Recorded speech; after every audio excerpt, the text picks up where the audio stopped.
Now, at the time I am doing this, talks along the border of Belarus between that and Ukraine are being taken place. Well, basically, peace talk. Well, we say peace talks. Negotiations are currently happening between Russia now and Ukraine. And ultimately, we do not know what will come of those talks, but I highly think that these talks might not, shall we say, nothing come of it. I am very highly skeptical that Putin would go to all this trouble, raise not only extra manpower, but essentially hold talks while essentially he can hold a gun to the negotiator's head and try and get what he wants. This is incredibly worrying, but also at the same time, it is a sort of positive step forward. I would obviously prefer this situation to resolve peacefully, but remember, the person who started this war was none other than Putin. The only person who can stop this war, again, is Putin. And obviously, the sanctions we've seen have had a absolutely almost crippling effect on the Russian economy, as not only that, but other countries are starting to roll out even more sanctions. I haven't seen it yet because we haven't seen currently what's in it, the new economic crime bill. Like I say, when we get news of what's in it or stuff like that, I will do a video on it. But at the moment, I am optimistic, but I'm not going to hold my breath on this. Like I say, why would Putin assemble all this force to essentially not do it the way in which he's, well, currently committed to doing it? I do hope maybe the war has come to an end, but that is an incredibly naive prospect to take. I'm not going to lie.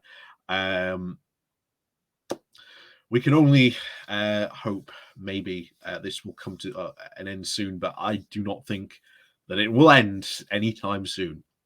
But we're going to go into this because, as I said on, if you saw the Sunday brunch, by the way, I did talk about how in many nations there are, so we say, moments of the national story which help to create and craft the nation that is that very nation that it is. If you've basically just seen the fantastic extra credits, extra history, they've talked about how Brazil went through an almost very similar nation in its sort of empire days, where it fought all these sort of similar wars and brought the country together.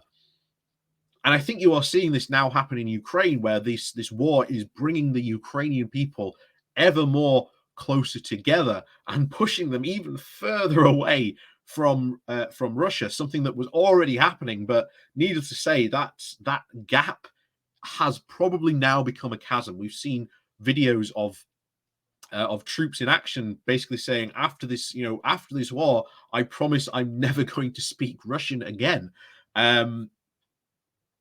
Again, lots of activity along there, but who knows what will come of these talks. So, as always, before we do jump into this article, please do remember to hit that like, share, and subscribe button. And of course, down below there are links to my Patreon page and a notification link called Buy Me Coffee, where you can, well, buy me coffee. And as always, thank you very much to all those people who do watch the channel. So, on with this. This comes from The Guardian with the title of "Why Vladimir Putin Has Already Lost This War." Less than a week into the war, it is seemingly increasingly likely that Vladimir Putin is heading towards a very historic defeat.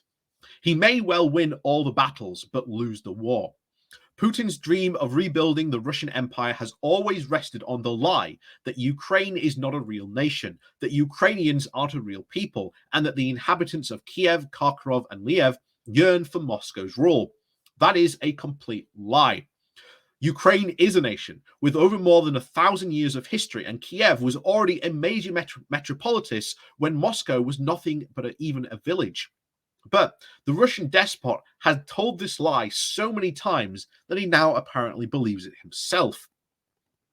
While planning the invasion of Ukraine, Putin could not count on or even know the facts, that he knew that militarily Russians dwarfs Ukraine. He knew that NATO would not send troops to help Ukraine. He also knew that the European defense dependence on Russian oil and gas would make countries like Germany hesitant about imposing stiff sanctions. Based on these known facts, his plan was to hit Ukraine hard and fast, decapitate its government, establish a puppet regime in Kiev, and ride out the impotent rage of Western sanctions. But there was one big unknown in his plan. As the Americans learned in Iraq and the Soviets learned in Afghanistan, it is much easier to conquer a country than to hold it. Putin knew he had the power to conquer Ukraine, but would the Ukrainian people just accept Moscow's puppet regime? Putin gambled that they would. After all, he had repeatedly explained to anyone willing to listen that Ukraine isn't a real nation and that Ukrainians aren't a real people. And in 2014, people in Crimea hardly even resisted the Russian invaders. Why should they, in 2022, be any different? With each passing day, it is becoming clearer that Putin's gamble is failing. The Ukrainian people are resisting with all their heart, winning the attention of the entire world, and even winning the war. Many dark days do lie ahead, and the Russians may still conquer the whole of Ukraine. But to win the war, the Russians would have to hold Ukraine, and they can do that only if the Ukrainian people let them. And this is increasingly unlikely to happen.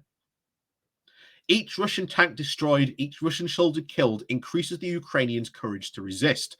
And each Ukrainian killed deepens the Ukrainians' hatred. And hatred is the ugliest of emotions. But for an oppressed nations, hatred is the hidden treasure.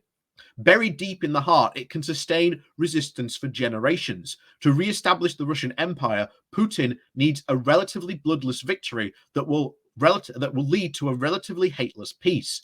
By spilling more and more Ukrainian blood, Putin is making sure his dream will never be realized. It wouldn't be Mikhail Gorbachev's name written on the death certificate of the Russian Empire. It would be Putin's. Gorbachev let Russians and Ukrainians feel like siblings. Putin has turned them into enemies and has ensured that the Ukrainian nation will henceforth define itself in opposition to Russia.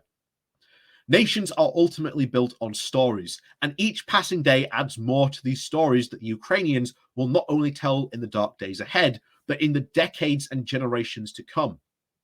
The president who refused to flee the capital, telling the US that he needs ammunition, not a ride. The soldiers from Stake Island who told the Russian warship to go fuck yourself. The civilians who tried to stop Russian tanks by sitting in their path. This is the stuff nations are built from. And in the long run, these stories count for far more than tanks. The Russian despot should know this as well as anyone. As a child, he grew up on a diet of the stories about the Russian bravery in the siege of Leningrad. He is now creating more such stories, casting himself in the role of Hitler. These stories of Ukrainian bravery give resolve not only to the Ukrainians, but to the whole world. They give courage to the governments of the European nations, to the US administration, and even to the oppressed citizens of Russia. If the Ukrainians dare to stop a tank with their bare hands, the German government can dare to supply them with some anti-tank missiles. The US government can even dare to cut Russia from SWIFT, and Russian citizens can even dare to demonstrate their opposition to this very senseless war. Unfortunately, this war is likely to be long-lasting, but the most important issue has already been decided. The last few days have proved the entire world that Ukraine is a real nation, that the Ukrainians are a real people, and that they will definitely do not want to live under a new Russian empire. The main question left open now is how long it will take for this message to penetrate the Kremlin's thick walls. And that was what I was really getting at yesterday in the on the Sunday brunch, that all these stories are going to craft the Ukrainian nations even a more stronger story. So if you think that they're just going to roll over and just let be ruled now from Moscow, Putin's got another thing coming. And again, I will always show my support to the Ukrainian people resisting essentially this fascist takeover of their country. Bravo, guys.